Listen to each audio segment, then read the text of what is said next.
د امریکا له نوم سره ممکن تاسو ته طوفانونه او بارانونه هم ذهن ته درسي.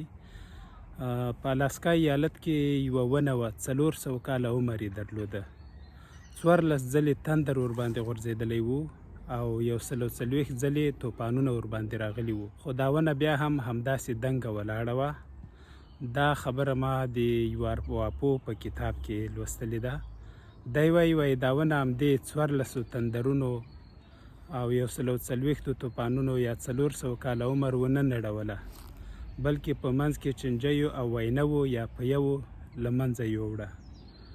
دا ارواپوه وایي که په موږ او تاسو د طوفانونو په څیر غمونه راسي، مشکلات راسي، موږ له منځه نه وړي، روغ ترې وځو، خو زموږ خاموش سوچونه، فکرونه، اندېښنې همدې چینجیو او وینو په څیر دي چې موږ له منځه وړي.